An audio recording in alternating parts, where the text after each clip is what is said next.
yeah, this is what I don't like about corporate software development. It's very compartment. This is the word I will struggle a lot. Compartment and it's like small parts, you know, divided into small pieces. Compartmentalized. Is it?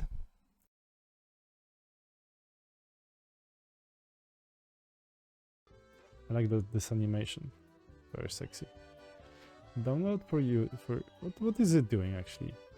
Every breakthrough in model intelligence for coding encourages us to rethink what development should look like. Gemini 3 is our latest such model advancement. So, we went out to build the next step change of an IDE. Introducing Google Antygravity, okay. A new way of working for this next era of agentic intelligence. It is the ideal agentic development home base. IDE? Yes, but it also has a whole lot more.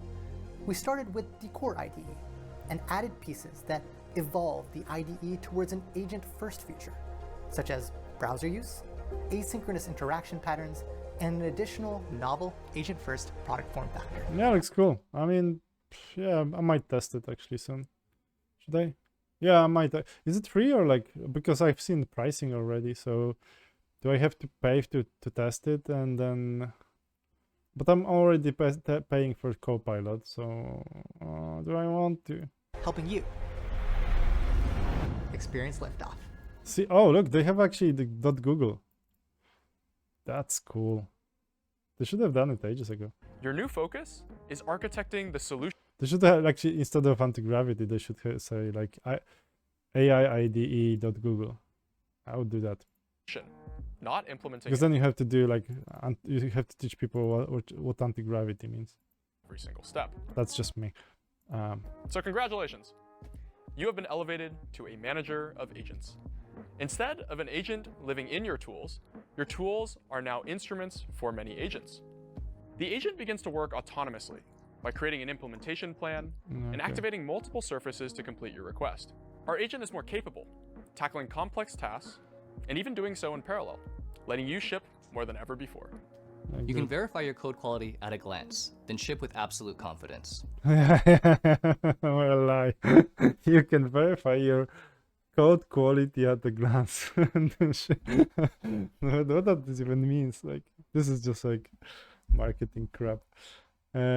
Like, you know, if you have some sort of specific code quality that you want to stick to, you have to spend time to actually manage it. And like, especially if you're using other tools to do it for you, then it's either you accept how they do it, and it's fine because they might do it better than you do, or if you really have your way, you have to really force them and teach them to do that. So it's not going to be at the glance. Don't lie, Matthew.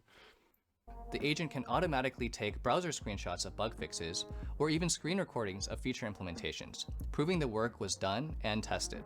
Good. Okay. So this is corporate tool, another corporate tool for corporations. So, you know, they can actually, so this will actually, there will be a guy behind it, and he'll be clicking through it and just like, oh, this was tested. There will be another developer will be checking if it's actually that.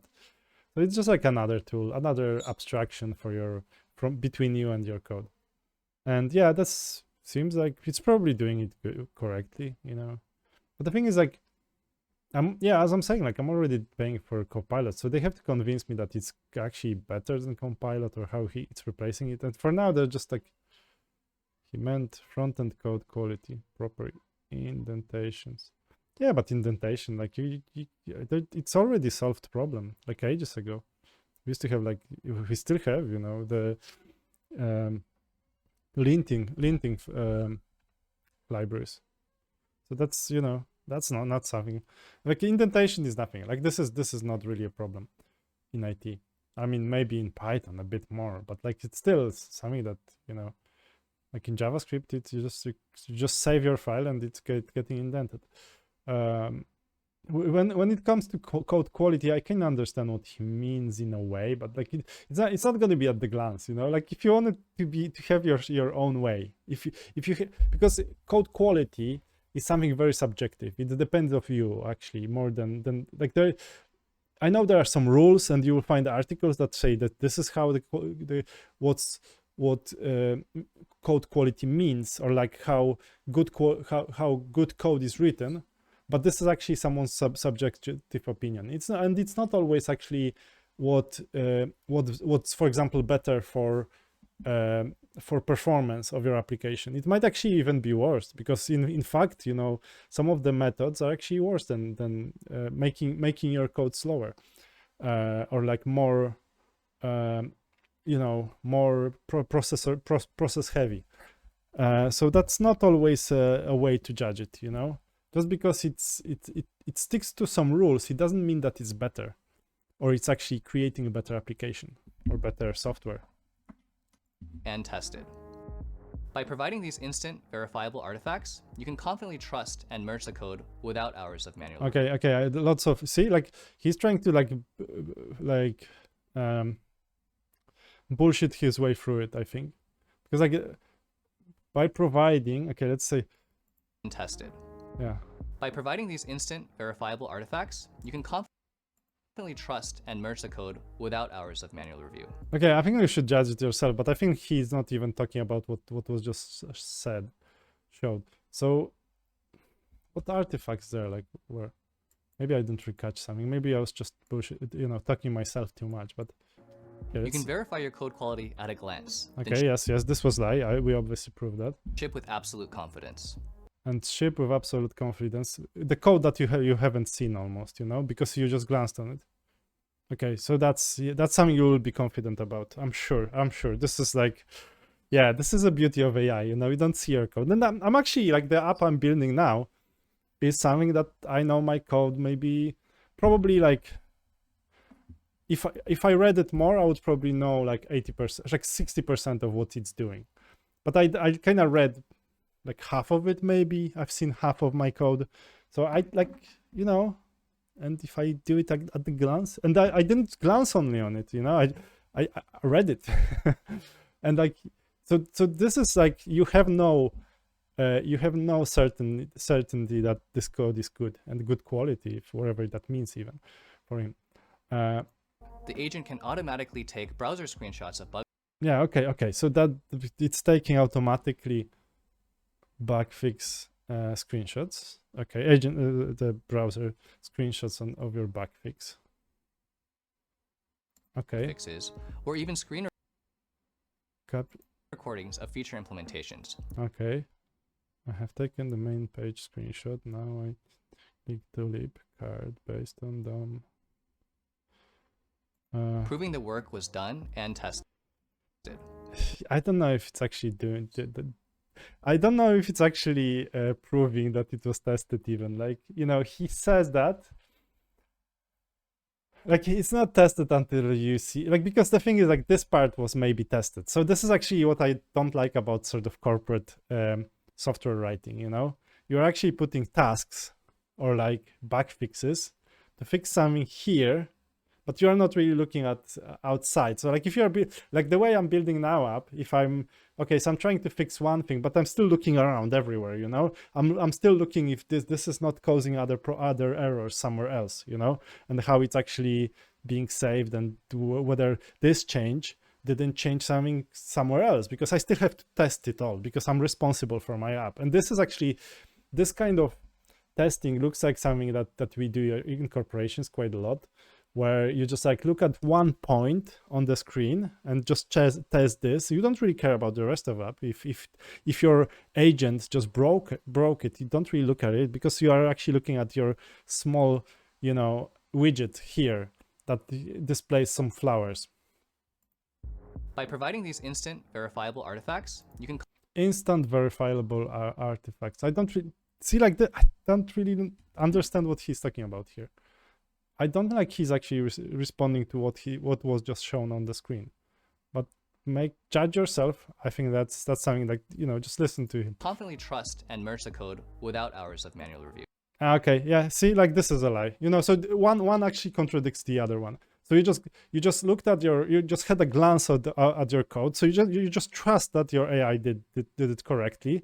And then here he's saying that you can confidently trust and merge the code without hours of manual review. You can confidently trust. So you're actually like, okay, yes, if we trust the the AI agent behind it, that it will do the good job, then yes, maybe you can trust it. But like, you can't be confident about it. You just don't know what is there. You don't really know what you're shipping, because you didn't really write it. You glanced at it because you didn't have to.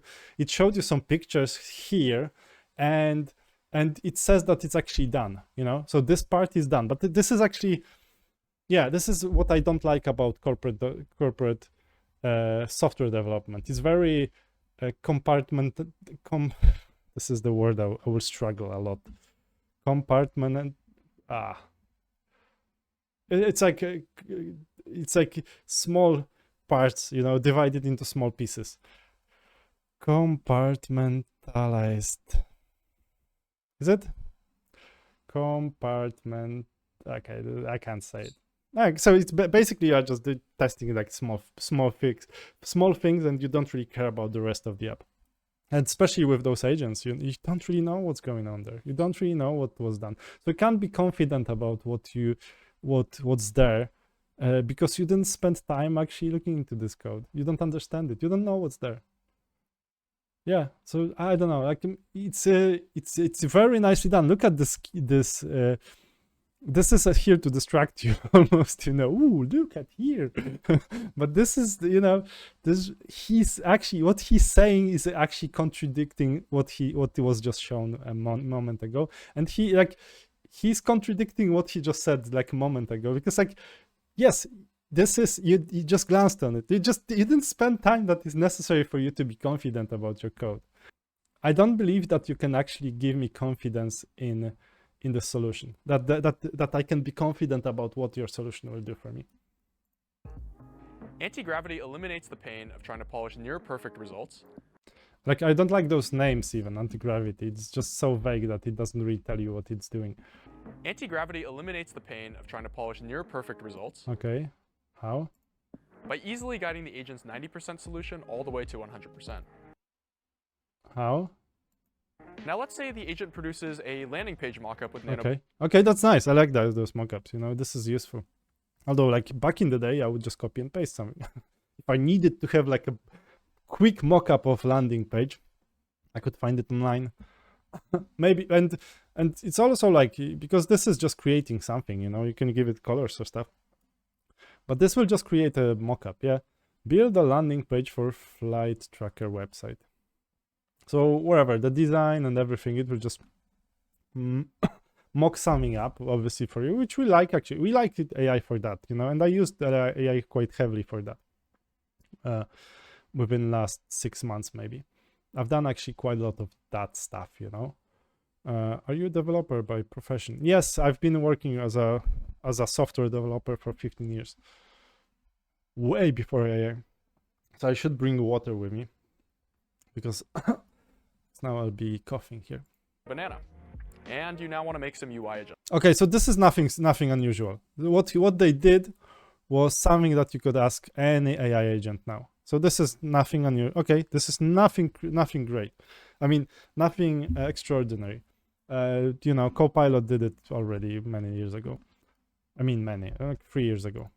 Okay. Give visual comments just like a designer. Make this pop. Okay, that's nice. That's a nice feature, actually. It's nothing like special in my opinion, because I could also say change this, make the logo pop to my AI agent, and it would know what to do with it.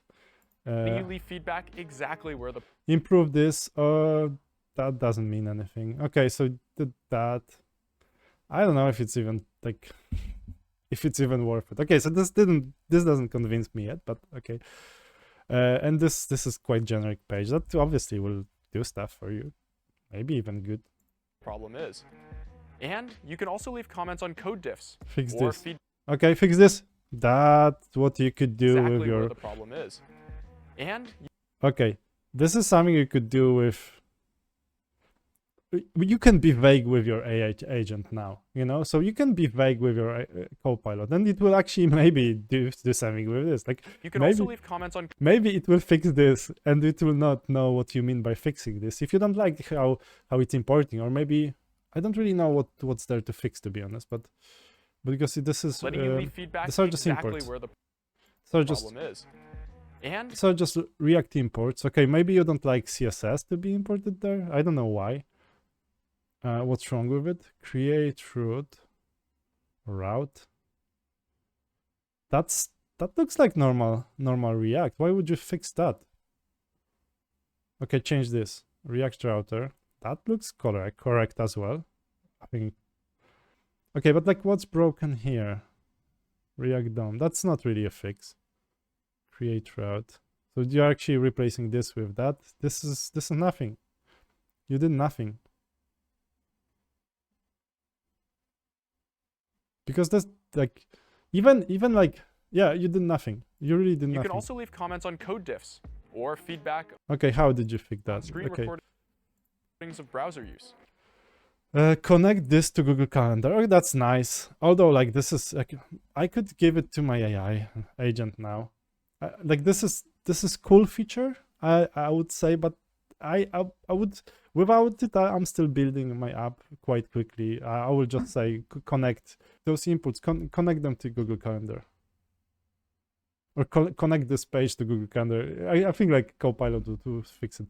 Would figure it out. Basically, I'm not. It's not like I'm really for Copilot. I don't really care, you know. If this is better, like this looks like slightly better, I think, depending like what's the price, because maybe it's more expensive, and then I don't see the reason to actually replace it.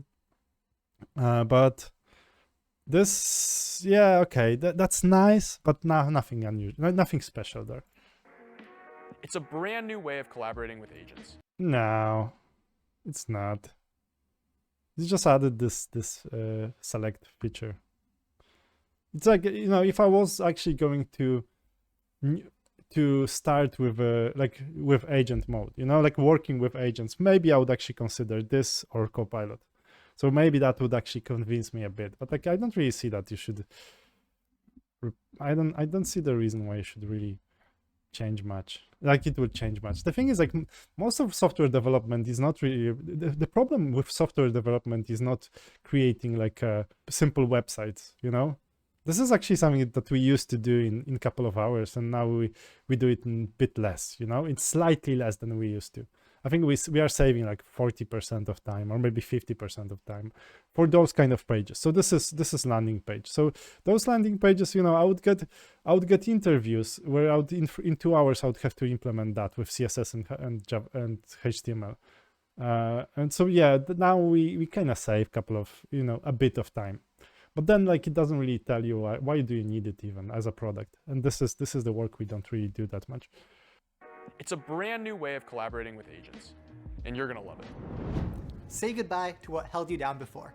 Welcome to Google Antygravity. Yeah, okay. This is not selling. I'm not buying it. Sorry, Google. I don't find it interesting. This is not groundbreaking. This is almost like it's a slight improvement on what we had so far, and usually that's how it actually is, you know. But it's not what you're actually trying to sell. And like the worst part is for me, the worst part was Matthew here. Yeah, because yeah, you know it at glance, and then you're convinced. You know, you can glance on it, and then you're confident about your code that you're shipping. Sorry, Matthew, I don't believe you. Thank you. Yeah, okay, looks like a tool. Looks like another tool that we could use, I guess. Oh my goodness, that was brilliant. Unlike most of the stuff I say on my live streams. Still, if you want to hear me talking about how I'm building my SaaS product, I will show you everything from my code, through my payment architecture, marketing and sales stats. So join me by subscribing to my channel. See you around.